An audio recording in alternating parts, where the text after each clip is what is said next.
So what if we could unleash the power completely of our W16 engine? What if we could reduce the weight to a minimum?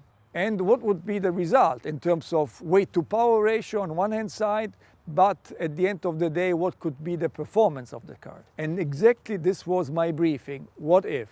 And the response of the team was incredible. A fantastic car, the Bugatti Bolide.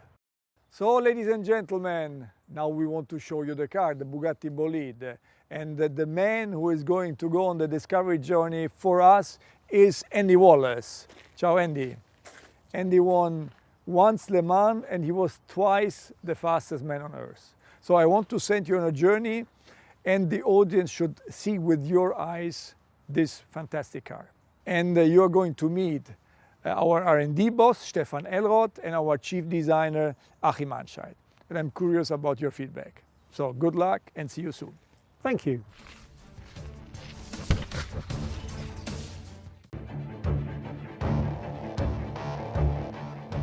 Wow, it looks absolutely stunning. What a car. We're always talking about form follows performance, and now I can see exactly what you mean. At least in the very beginning, it was only form following performance. What really would happen if we strip a Bugatti Chiron of all its creature comfort and then position the driver quite a bit more extreme and lower in the car, and then almost shrink wrap an exterior around the driver and the technical components and make it an ultra minimal and ultra performant concept. That became the project Bolide.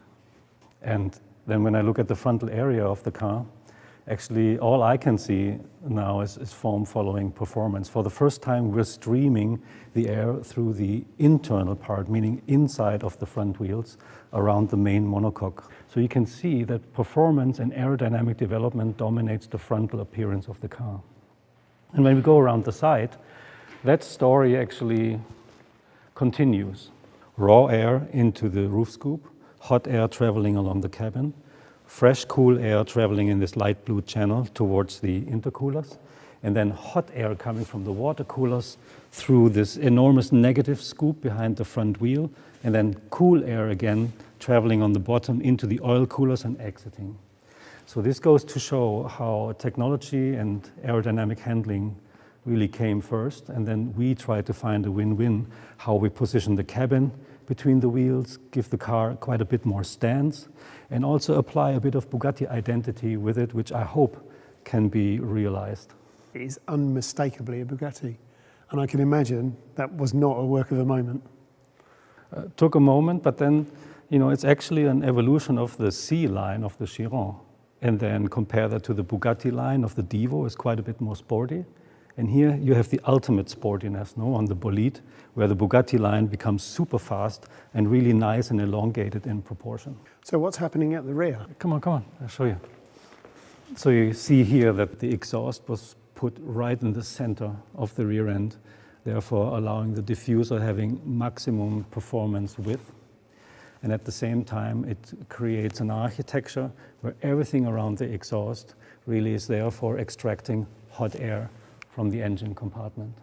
I noticed this X theme all over the car. So what's that all about? That has something to do with the experimental nature of the project. You remember the film The Right Stuff? Chuck Yeager breaking the sound barrier. Absolutely. For the very first time. For us, this was a similar approach to this project. This experimental track-focused car with the X graphics all around. But I think the most prominent, you see that on the frontal area. Now this remains probably my favorite view. You see the fuselage really arriving at the crash box, and everything ends with the Bugatti horseshoe here in the front.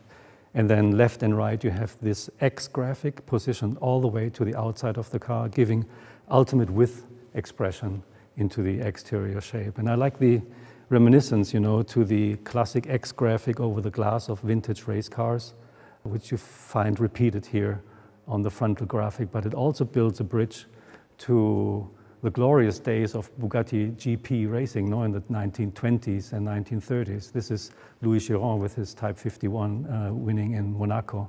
And I think it's a wonderful analogy between the secret of success in those days, which was unmistakably the power-to-weight ratio, but it's a similar feeling and it creates a link that we like very much.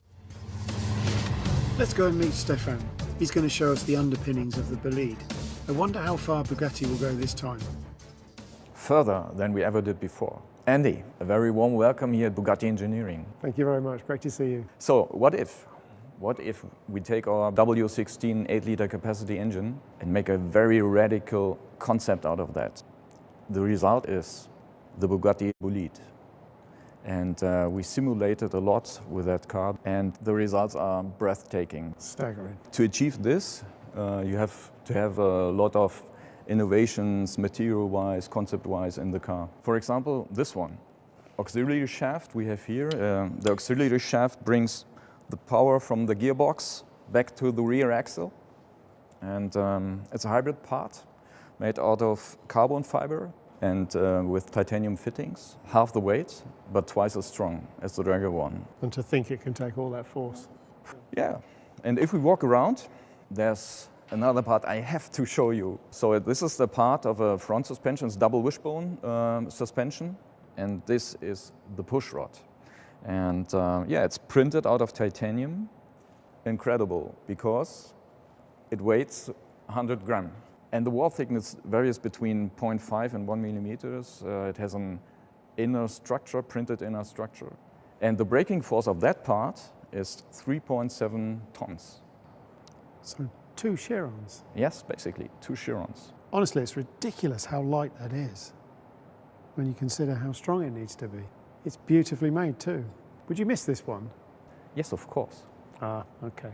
As you know, of course, to get the air through the car, around the car, in the right way, it's very scientific to have the airflow there where you want to have the airflow. And basically, the car has an adjustable front splitter, adjustable rear wing, a 3-layer rear diffuser, and on the top we have air intake for the engine, and there we have inflatable bubbles on that air intake. On higher speed, if you inflate those bubbles, the air stays on the car without any kind of turbulences, so that you get a better airflow on the rear wing, and on the same way you have more downforce. And if we go on the side, the car is according to FIA free formula racing car rules. So the monocoque has an integrated rollover protection system. We have an integrated side impact protection with a coolant going through that. And we have Michelin slick tires,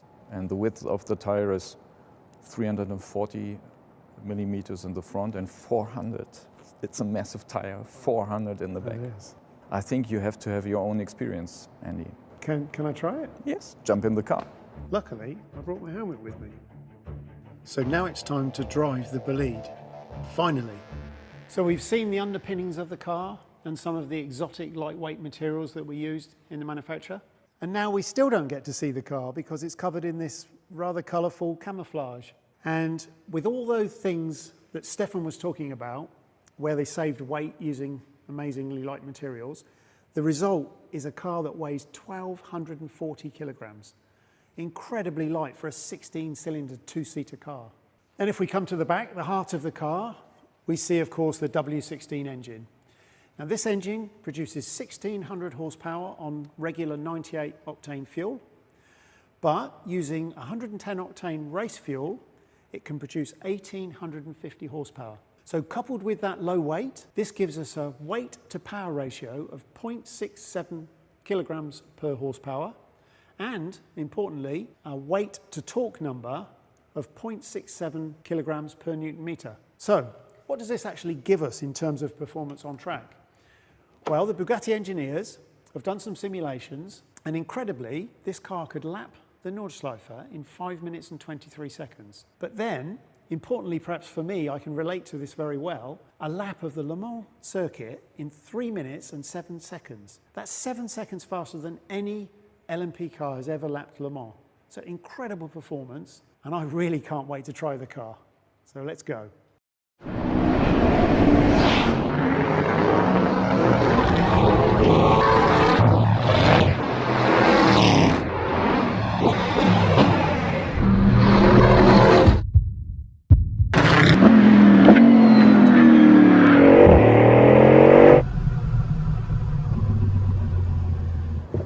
Wow, what an experience. This car really does react like a proper race car. Amazing grip, high speed, low speed, the balance feels amazing, but there's one key difference. This car accelerates like nothing else I've ever experienced in my life, almost out of this world. Really an amazing car, and I'm so glad I got to drive it.